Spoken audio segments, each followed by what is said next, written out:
In a verse, the Maharshi has explained that when even in ancient times Dakshinamurti could reveal the truth only in eloquent silence, who else could convey it by speech?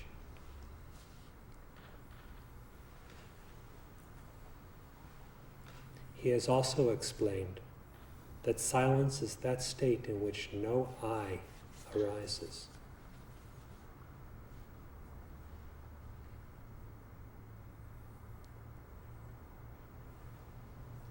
The reality of your being, which is formless and eternal, reveals itself to itself when there arises no I, that is, no falsely assumed individuality or ego.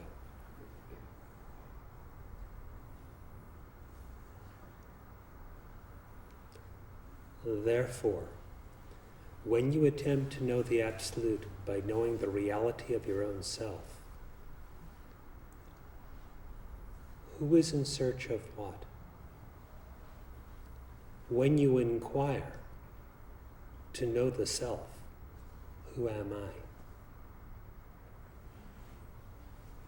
The very nature of the inquirer is the only answer. It is something that cannot be perceived and is utterly inconceivable.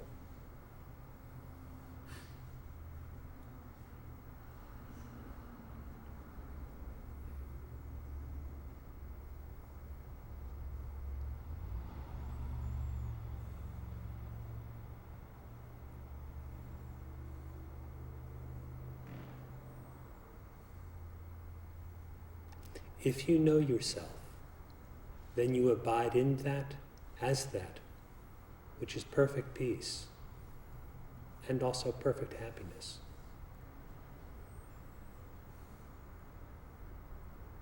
If you know yourself, then you abide as that which is utterly indivisible.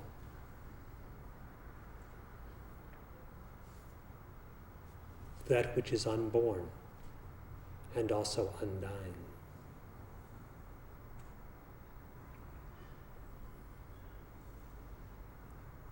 That is, if you know yourself, then Brahman knows Brahman. The Absolute knows the vast Absolute. There is no second one involved. As the Maharshi points out, there is no one to say, I have realized the self, or I have not realized the self. Both statements are absurd. Why does he say they are absurd? Inquire into your own nature, and the reason will become self-evident. There are not two of you. This everyone knows. Everyone's existence feels singular.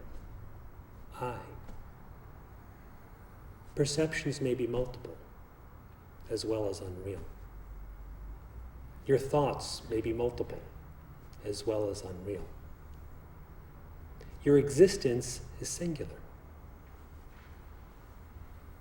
So singular is it that you cannot stand apart from it, to either know it or be ignorant of it.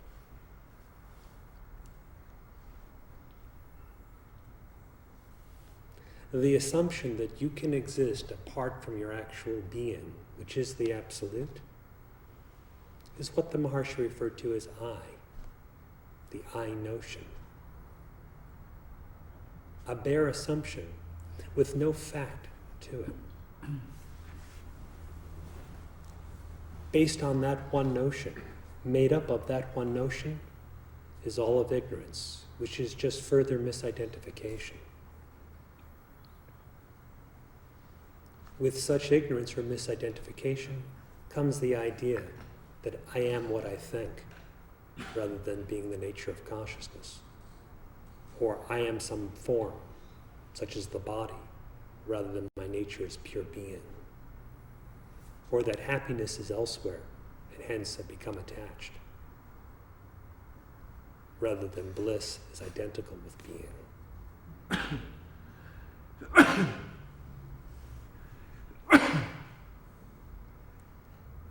To do away with all the imagined bondage, to uproot the very cause of suffering, you only have to know yourself.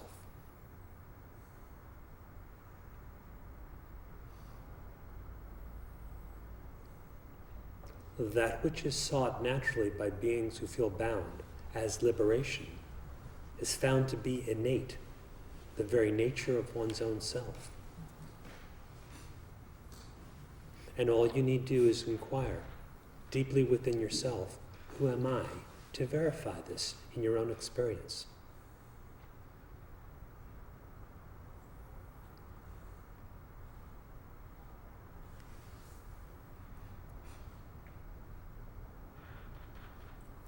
Make the manner of your approach non-objective. Do not treat the self as if it were an object apart from you, and you an individual, for that would be using ignorance to try to overcome ignorance. Rather, again and again, turn within, abandon the objective outlook, and know who you are. By the objective outlook, I mean confounding yourself or being in the confusion of thinking of yourself as something objective, some quality, some attribute, someone with a mind, with a body, some kind of individual.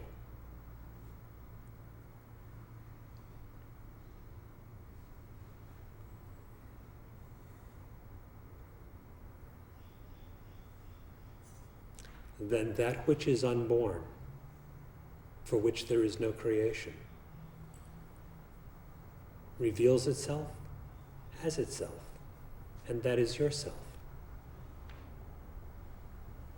For that, all is perfect, always.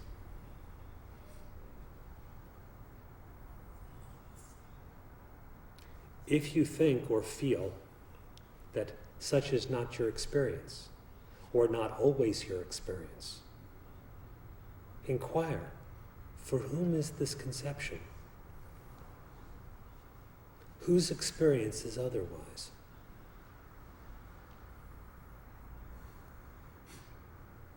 Who is it that stands apart from God and pretends to be something separate, independently acting and existing?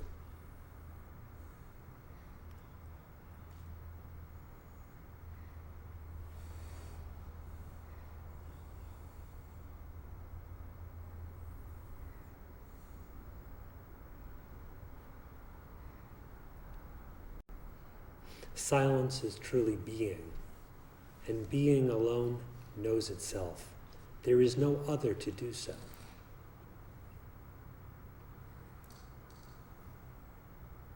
Know yourself as being, as that which you really are, and that which was sought to be realized is complete.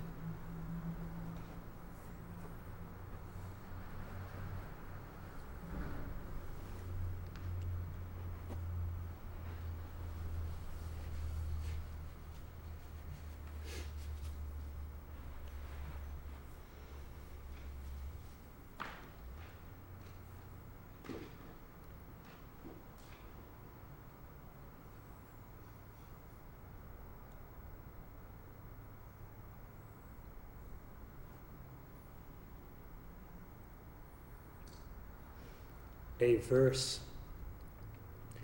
that is usually included as preliminary to Shankara's Dakshinamurti Ashtakam begins with the words Mauna Vakyam Prakatita Parabrahman Tattvam, revealing the supreme truth, or the truth of the supreme Brahman, showing that by silent speech, silent instruction is the meaning. How can you comprehend silence where I is not, but the I still is, as the real self? Right there, silence comprehends itself timelessly.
If you have a question at any point this morning, feel free to ask. If you want to relate your own experience, at any point, feel free to speak.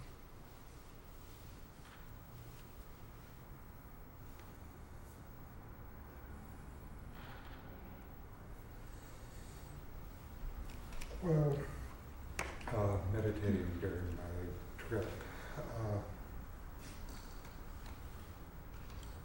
I was looking once more at the sheets and got and had a much stronger sense that, certainly the body is only awareness and the senses are only awareness. So with prana and the breath and thoughts and certainly even this idea of this separate person is still only awareness. The sense was strong enough that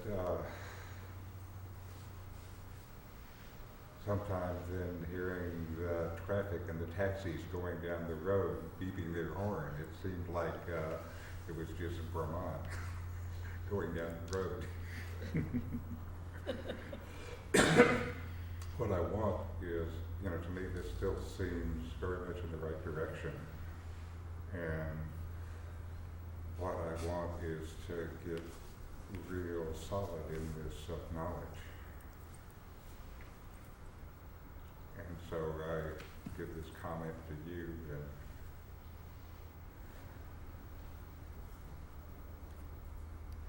In what way for you is the knowledge of the self lacking? I'm sorry. In what way for you is the knowledge of the self lacking? There's still the leftover ideas. What kind of ideas? The leftover ideas of separation. That there is somehow this and that. What constitutes the separation? The idea of separation.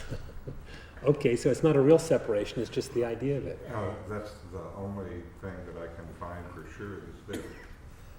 And an idea exists only in your mind. It's not reality. It's merely imagined.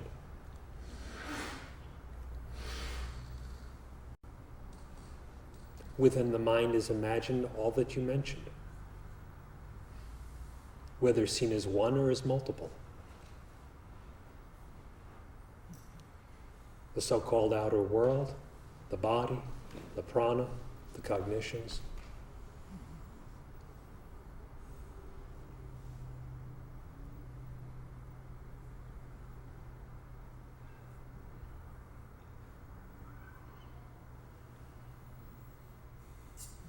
In the rope mistaken to be a snake by illusion. Whether we say all the parts of the snake are really the rope, or the snake is really a rope, the emphasis is on the rope. The rope alone is there, and the snake and his parts are not there at all. The individual and the objective sphere of his experience is not truly existent. You may regard such as the self merely misperceived,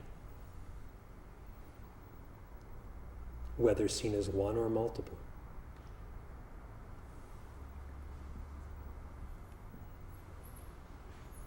If it is the self just misperceived, trace out the source of that misperception.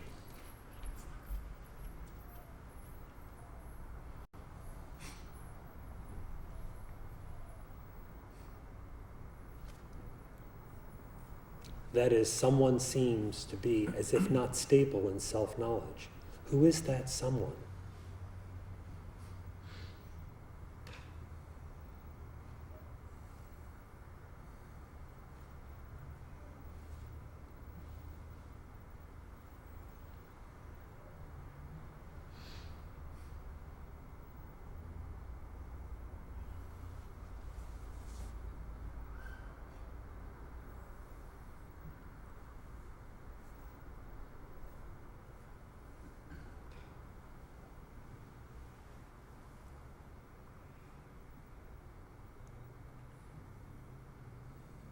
descriptions of the sheaths, the 5 sheaths, Panchakosha, are made in the way of spiritual instruction, simply to refine the discernment regarding oneself.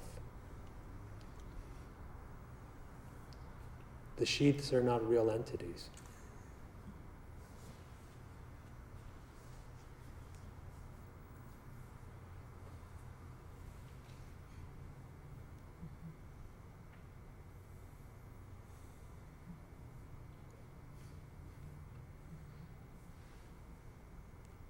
If contemplating upon them causes you to inquire, for whom are these? Then it is very worthwhile.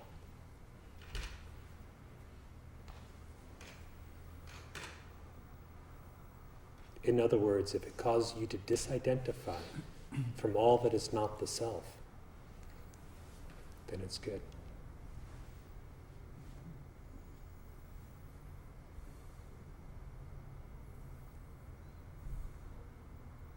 Also, with your talk today, I get the sense that certainly the best answer to this is the silence where no thought and no I arises. Anything else isn't necessary.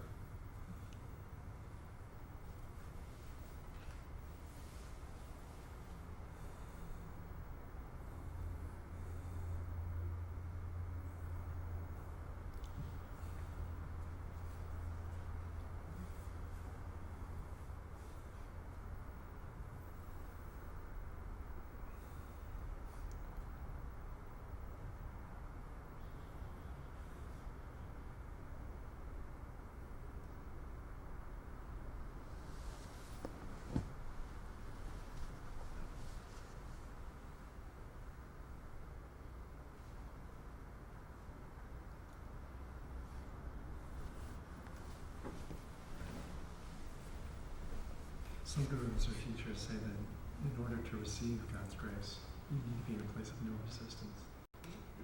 And other teachers that I've heard said in order to have your prayers answered, you need to be able to receive it or be in a place of non-resistance. I feel that I'm very good at asking,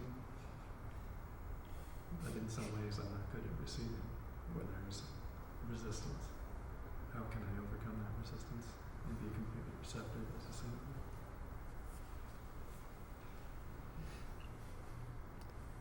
For your own experience, what constitutes the resistance? Fear of destruction. You do not wish to cease to exist. Right. Have you ever known a time when you've ceased to exist? Yes. And what was that like? It's a little hard to remember. Okay. And so in one sense you ceased to exist, but you still existed, only not as what you thought you were before. Which is how you can recall the experience now. So in a true sense, your existence never ceases to be.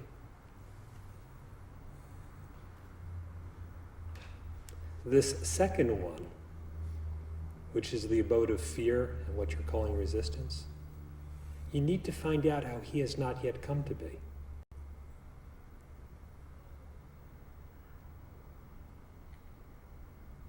If you find out how he has not really got any existence, you will find yourself perpetually in a state of grace. Indeed, God and God's grace are always there. If it were otherwise, God would not be God and grace would not be grace.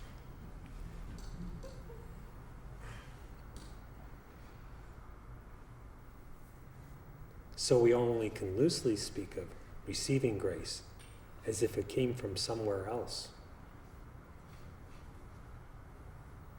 When the idea of individual or egoic existence is abandoned, that God, that grace is found to be everywhere, and that alone is the self, the existence which can never cease.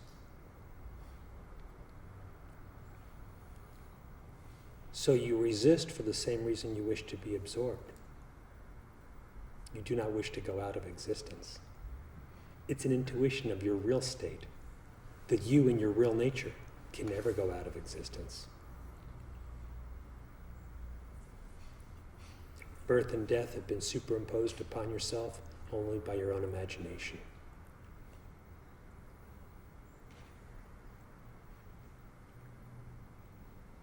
Examine that imagination. When you find it to be imagination and no longer regard it as real, bondage ceases right then and there. In other words, when you cease to regard as true what is presently regarded as true, the reality shines of its own accord. Simply eliminate the ignorance, the belief in the unreal being real. That will suffice, and you'll find all your resistance having vanished.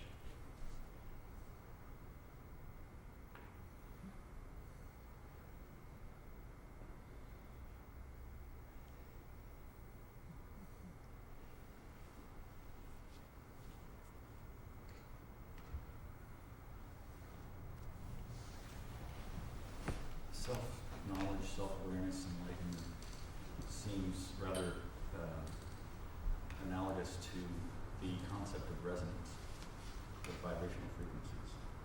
And by that I mean, for example, when you're tuning a guitar string into another string, there's a frequency that you're trying to tune to, and you can become aware of the string that's not in tune and shape it in such a way that it is in tune.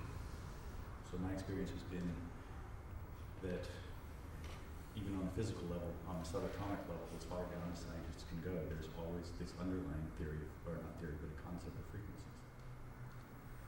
So I use that analogy in my self-discovery, self-questioning, self-inquisition, to not use it as such a question of verbs and nouns and syllables, but rather trying to become attuned to a frequency. And I let myself be the guitar string. And once the frequency is met, I can feel it, if only for a moment.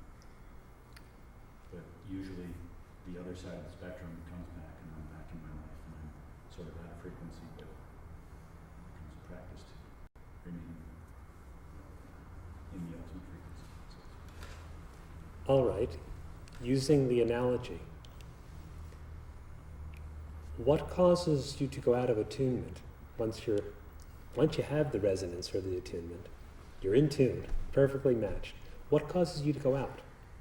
What takes the string, so to speak? I think it's, in using the analogy with awareness, I think it's really there isn't really a tune, there isn't really frequency, it's the awareness. So I was out of awareness. The awareness, actually I take that back, the awareness is always there. It's, I guess, awareness of awareness, if that's makes any sense at all. If what you're trying to attune yourself to is that, the one absolute, what is the attunement or definition of the other string, so-called, that you're trying to make sound the same as the first string?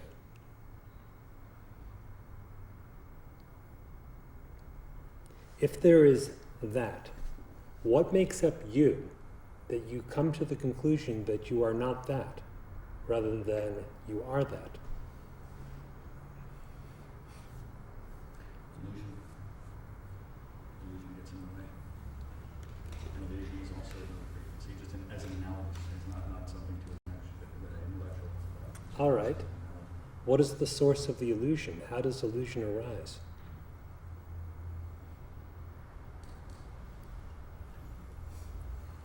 Find that out. When you find that out, even the dual string theory will vanish. If there is that, and there is you, and the spiritual instruction of the wise is, since the time of the Vedas, tattvamasi, that you are. Make that connection obvious to yourself, that you are that, by examining what you regard as you. That, the one absolute, the eternal and the infinite, will take care of itself. You only have to attend to the you part and see what constitutes you, so that you feel you are not that, or you're that at some times and not that at other times, or whatever the idea is. What makes up you? Whatever is taken as a definition, that is the identity of you, manifests as what you call the illusion. Gives you the idea that there are different frequencies. Go on examining you, and illusion, being unreal, will vanish. Then, as said before, there will not be two strings, one to be in or out of attunement with another.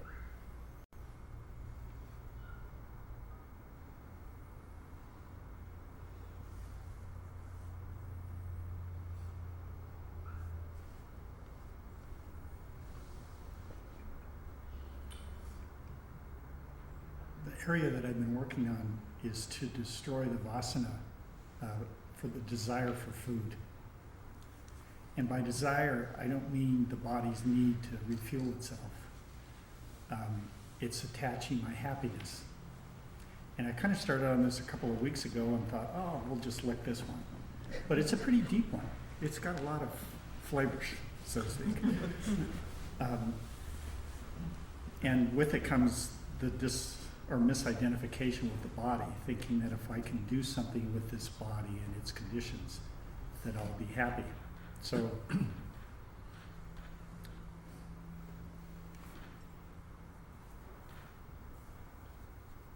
I'm not quite sure where to start with it in the conversation.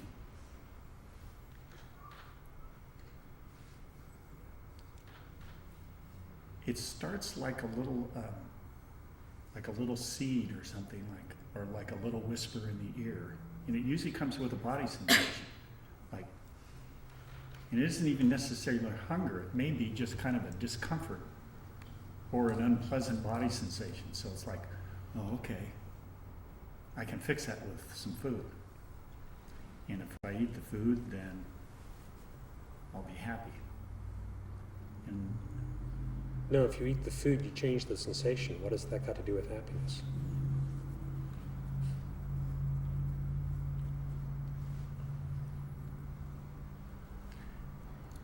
that's accurate. It does change the sensation. And sometimes the second sensation is actually worse than the first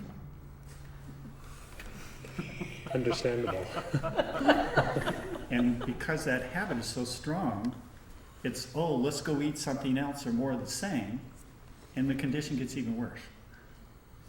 And that makes you happy? We have a slight disconnect here, I think. Oh, gosh. Yeah, I'm just surprised at how it's... Yeah, does that make me happy? I guess I need to ask that question maybe in the midst of that. Could be useful.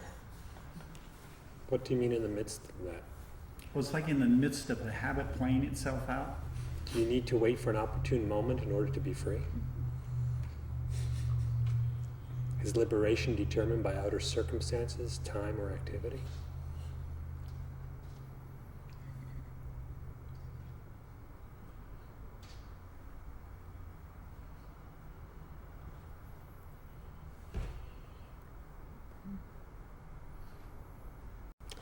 From a slightly different angle of vision, does time create the attachment, or particular time?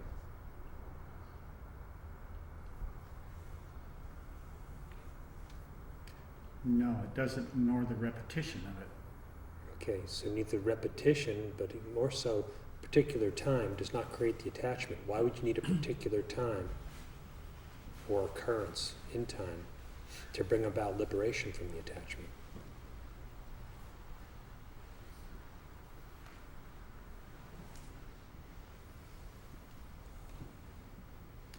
Yeah, I think what I was saying is that you kind of got to wait for the right moment to get rid of it.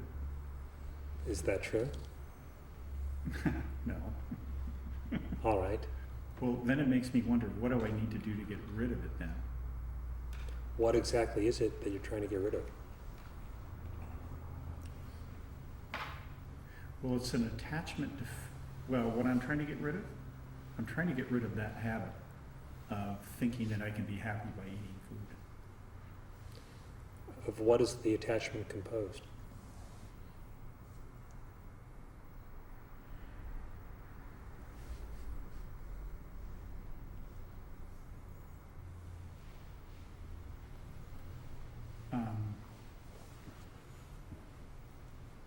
I was going to say, it just looks like ignorance. It looks like a misunderstanding of what happiness is or where it's located.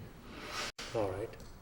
And if that misunderstanding was cleared up, so that you were abiding in and as the happiness itself all the time, what would you care about food?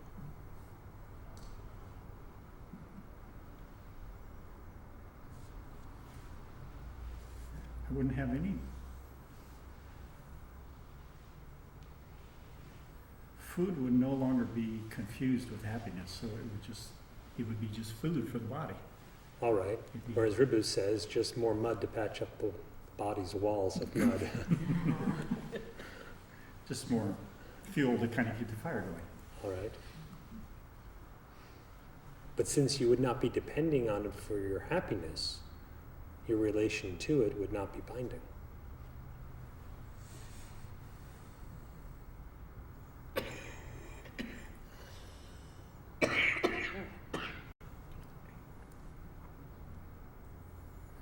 And when you say that, it really clarifies what the binding, where the apparent binding comes from. If only that simple question, where is happiness, is internally answered, you remain free from all attachment. You're indifferent to everything in this world. And for one who knows there's no happiness in this world, he will then find there's no reality in this world. And when he ceases to think in terms of the world as being real, he will no longer misidentify, he will not posit his identity in the world. And when happiness and reality and identity have all thus been returned to their origin, that is the real self, there's nothing missing. Then reality comprehends itself, the self knows itself.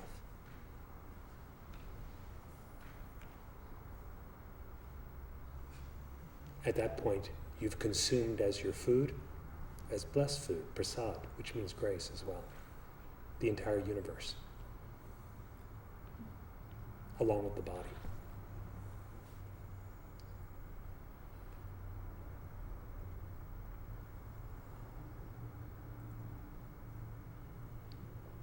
So that's what's on the menu.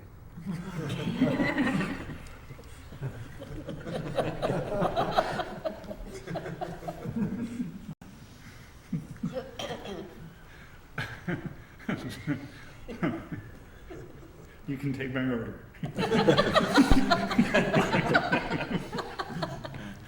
Now, let's look at this in light of another aspect in attaining transcendence. On Friday evening, when we were meditating here, do you recall the dialogue you had?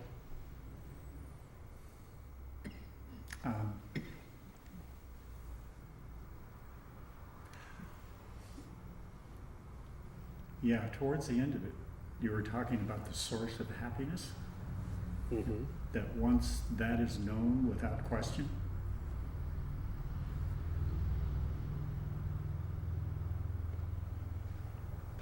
Go back to your original experience. I'm not asking you to dwell in memory. Go back to your experience then.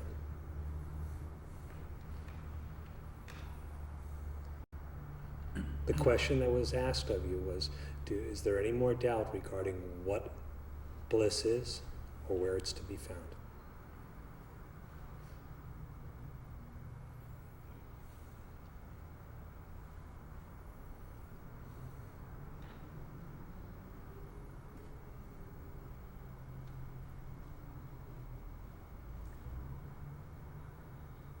Now that doubtless answer is a matter of internal experience. Correct?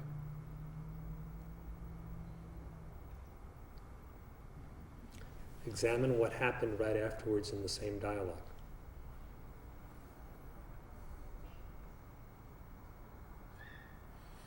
Can you see what happened?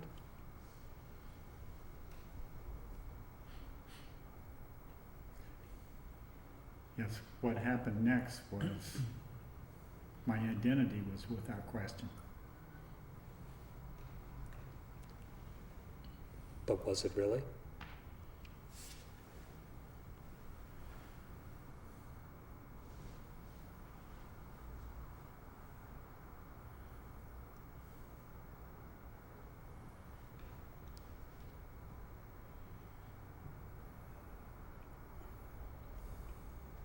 Well, if it really was, I probably wouldn't have had this conversation today.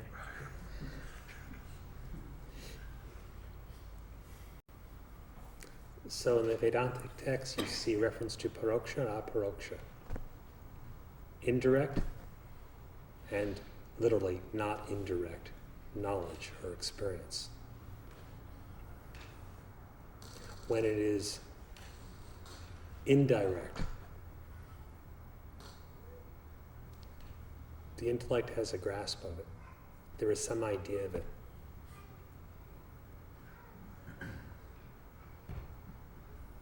Or it might be direct but not steady. When it's truly aparoksha, direct experience, there is no one to deviate from it.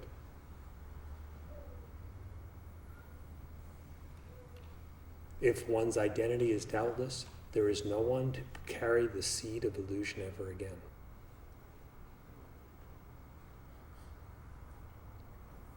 There is then no one bound, no one seeking liberation, none striving for liberation, none practicing, and none liberated. It is simply the final and highest truth.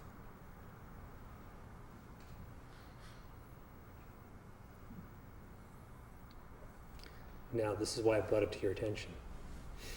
If you had stayed put in the experiential understanding of what bliss is and where it is, which are really not two different things. They're just separated for purposes of discrimination. If you had stayed put there, what would have been the result?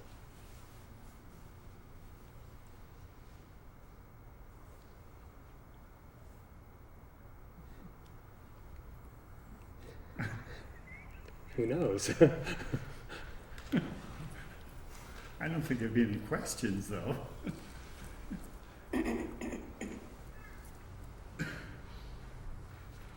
Well, in that experience, there is no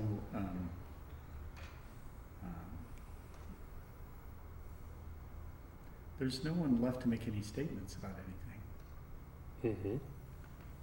So when you experientially have knowledge, you do not stand apart from it. Everything concerning self-knowledge, Advaita, Vedanta, is to be known directly. It is not important to know about it. You have to know it. And know it as yourself.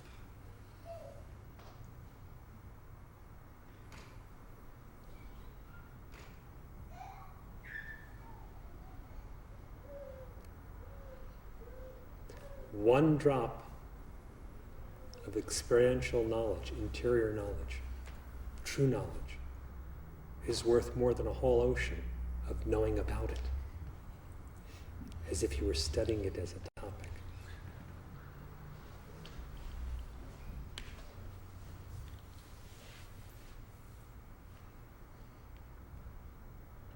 The thought of it is never it, hence silence.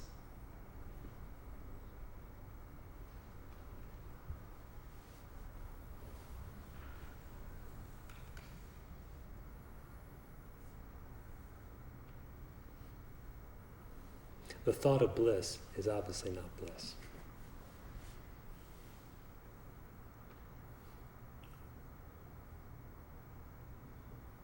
Bliss is with or without the thought of it, just like being is with or without thinking of it. Likewise, consciousness shines with or without the thought of it. The thought knowledge, so-called, is unrelated.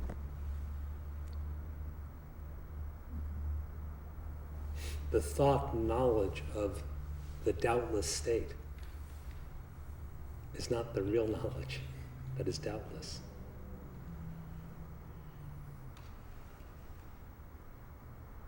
If it is really doubtless, nirvikalpa, without doubt, then it is nirvikalpa, without differentiation.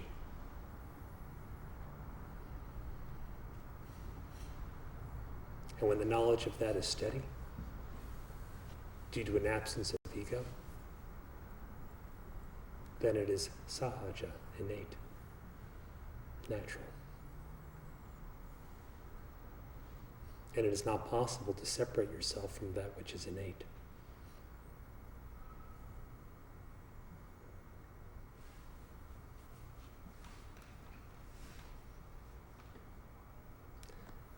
Do you see what's being pointed out in terms of the manner of approach?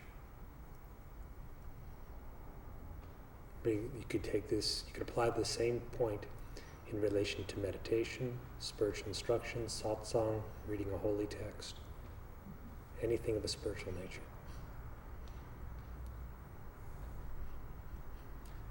If I understand it, the importance of direct knowledge and to know it as yourself is the only thing that's really important. The other part is cocktail talk.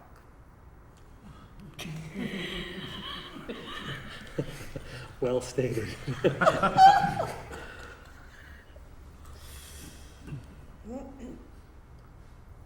And although the latter might be spiced up with the words associated with Advaita, it really has nothing to do with it, does it? No. It's not even connected. Well, one is unreal and has no real value in knowing it. The other one is real and it's the essence of what one seeks. That's right. And since you already know that the end itself manifests as the means, the knowledge itself manifests as the inquiry, the approach to that inquiry should be of the identical quality or character as the end. It should be the real all through.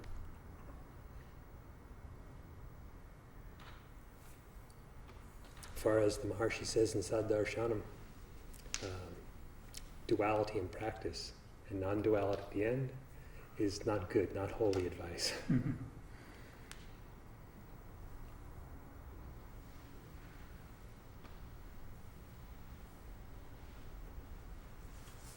Clear?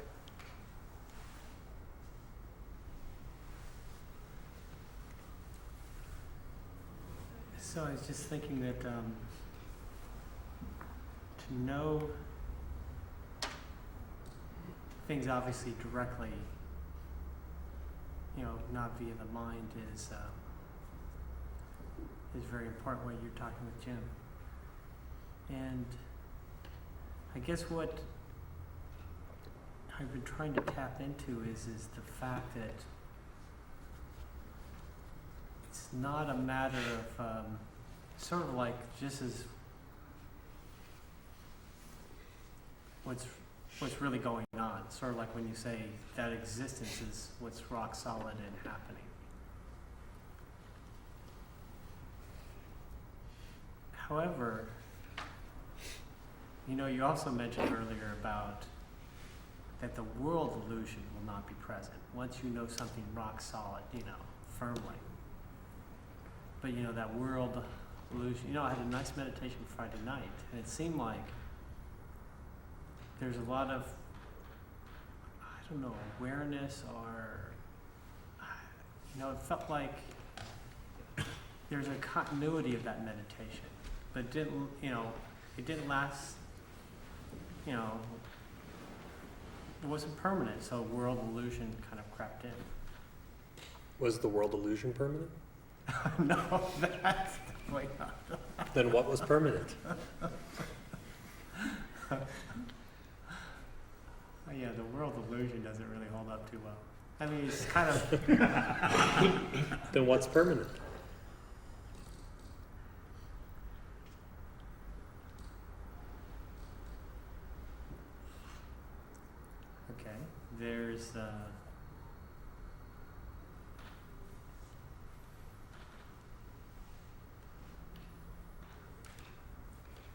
I guess the essence of the meditation is sort of permanent, right?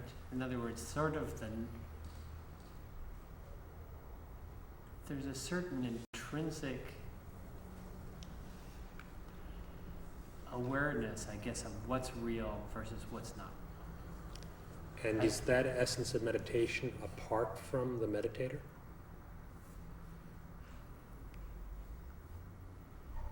I guess what's apart from the meditator is first of all, the thought, form saying, okay, let's focus here. Is that what meditation is? Yeah, sort of, but not really. Well, then what is it real? What is it really?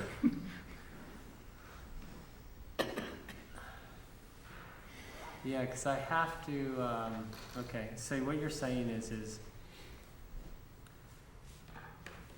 what is real meditation versus what is, because I guess when I sit to meditate, there's a lot of stuff there, right? Where?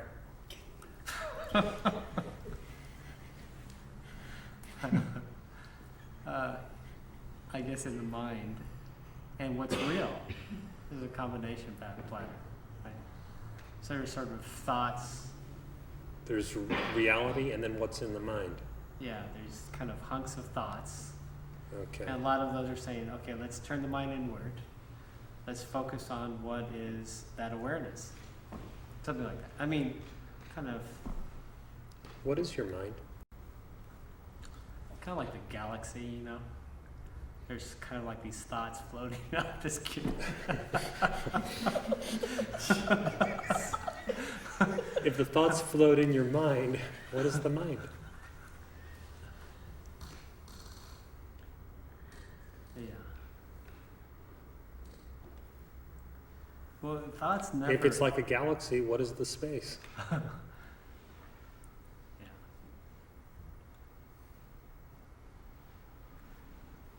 Because a thought, I guess if it was like the stars in the galaxies,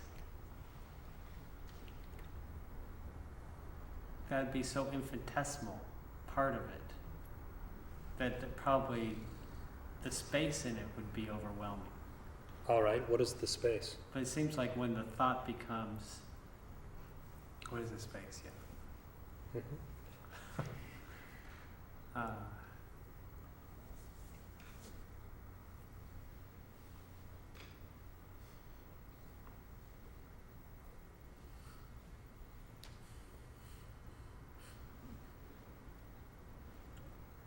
Well, the space isn't a void, right? It's not empty.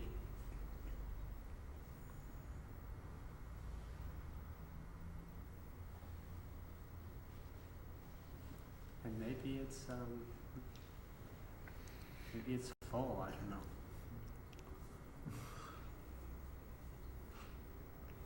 I mean, it's not. Words don't describe that space. All right. Something ineffable and formless holds everything but holds nothing. Is that the essence of meditation? Yeah. And is that apart from the nature of the meditator?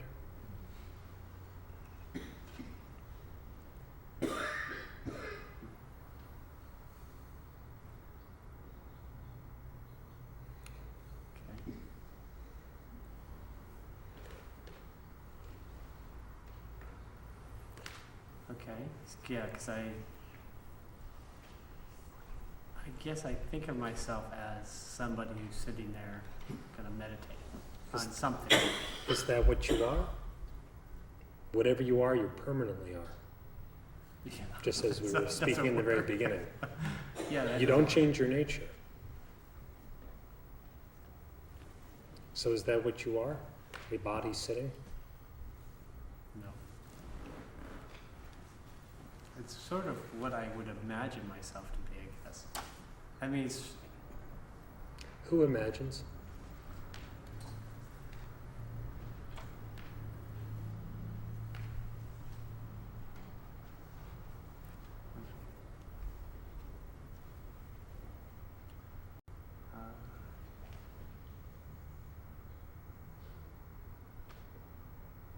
guess there's no one, Hmm.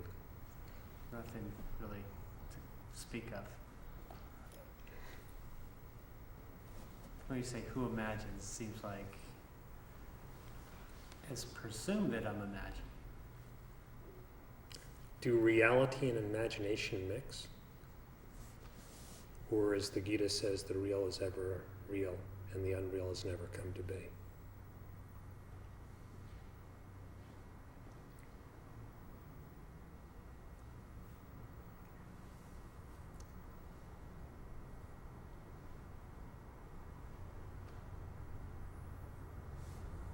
Huh. Do they mix? Imagination, no. It-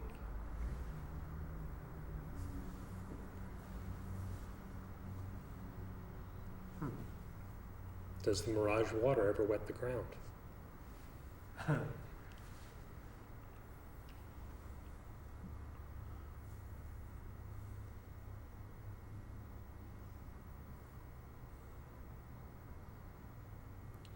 No, it can't touch that existence.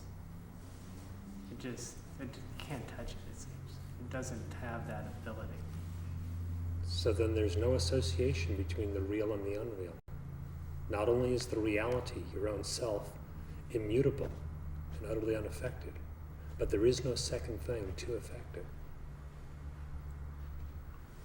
Examine what you previously were calling the mind or thought in light of this.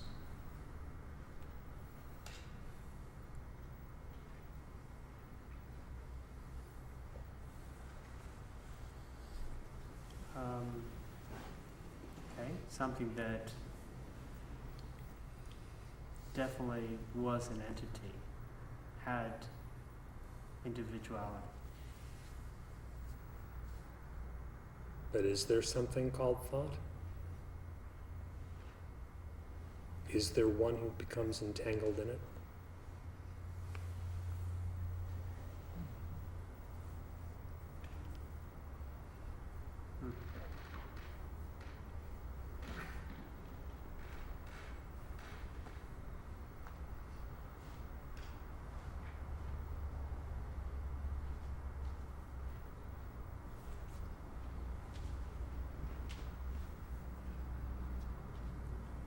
I don't know. Maybe not. I don't know. Seems like I don't know.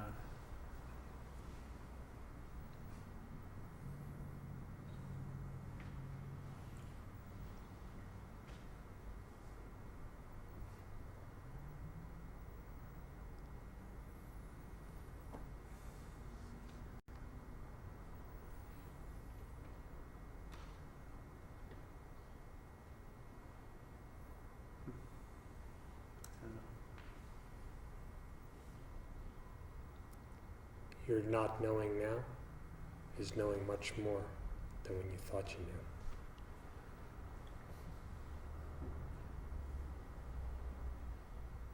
Because it's not based on something that's conceptual. And an absence of false concepts, of erroneous definitions, is very much in keeping with the truth.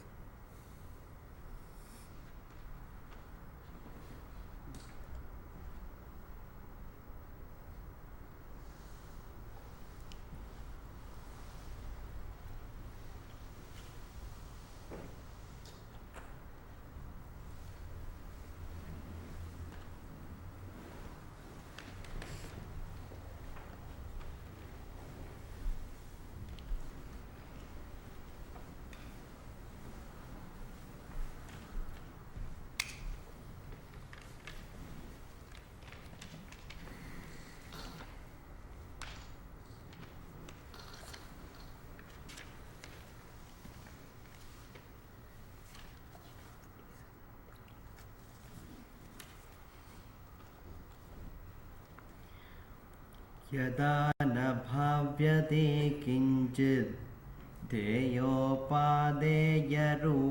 यत् स्थीयते सकलं त्यक्त्वा तदा चित्तं न जायते. When there is no conception, imagination whatsoever, which is the form to be held or given up, the state in which all has been completely abandoned, then the mind is not born.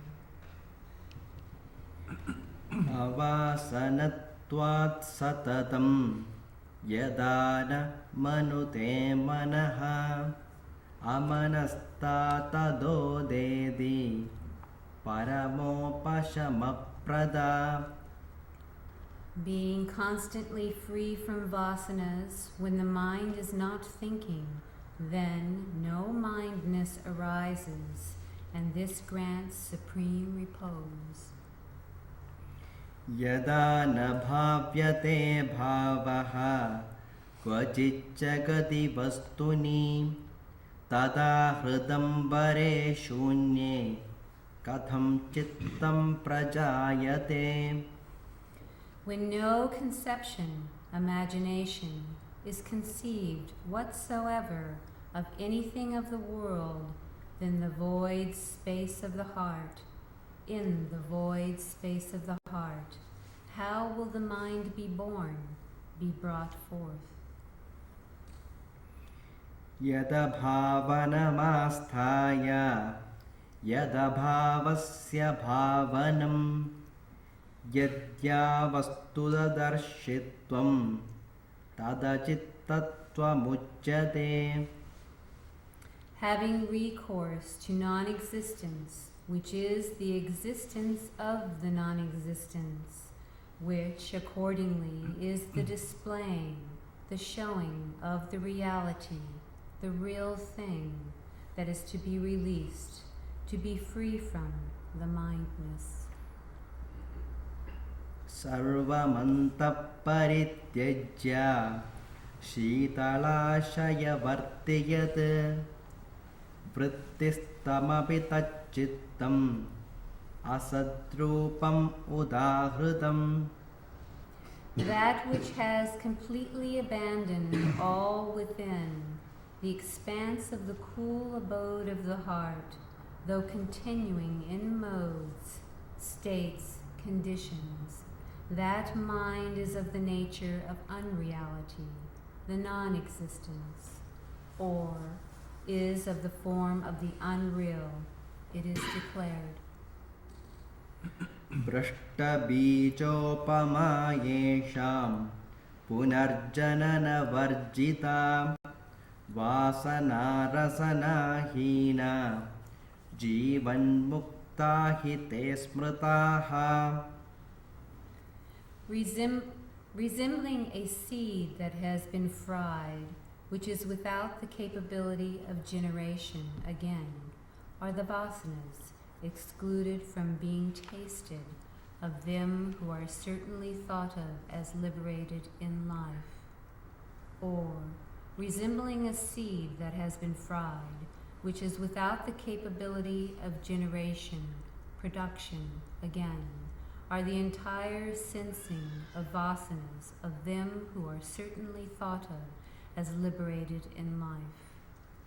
Or, resembling a seed that has been fried, which is without the capability of generation, production again, devoid of perception, vasanas, are they who are certainly thought of as liberated in life. Sattva-rūpa pariprapta cittaste jnana-paragaha acitta iti kathyante dehante vyoma-rupinaha. Those whose minds have completely attained the nature of sattva and who have crossed over to the other shore of knowledge are said to be thus of no mind, and at the end of the body are of the nature of the sky. Samvedya samparityagat pranaspandana vasane samulam nashyata kshipram mulachedadi vadrumaha. coming to be known and being completely abandoned, both the vibration of prana and the vasanas, tendencies, are destroyed with the root, or are destroyed entirely, like a tree cut off from its root. पूर्वदृष्टम् अदृष्टं वा यदस्याप्रतिभासते संविदधस्प्रयत्नेन मार्जनीयं विजानता. Whatever was seen or unseen previously and is appearing, manifesting, of that perception, intellect, should be wiped away by persevering effort by those who know, understand. Or, whatever is appearing of the intellect or perception, whether previously seen or unseen, that should be wiped away by persevering effort by those who know, understand. तदमार्जनमात्रं हि महासंसारतां गतं तत्प्रमार्जनमात्रं तु मोक्ष इत्यभिधीयते. Only the non-wiping of that is certainly what leads to the great samsara. Only the complete wiping away of that, indeed, is thus named liberation.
Thank you for joining in Satsang today. A few announcements. In the next week on Friday night at 8 o'clock, there will be Boundless Wisdom. I believe we're still reading from Satmana Rupanam, The True Nature of Oneself by Adi Shankara. And there will be Satsang again next Sunday at 10 o'clock with the doors opening at 9:30. We also downstairs, the bookstore will be open with books and tapes and CDs and materials to support your spiritual practice. We also will have tea and coffee and cookies and invite you to join us for spiritual fellowship.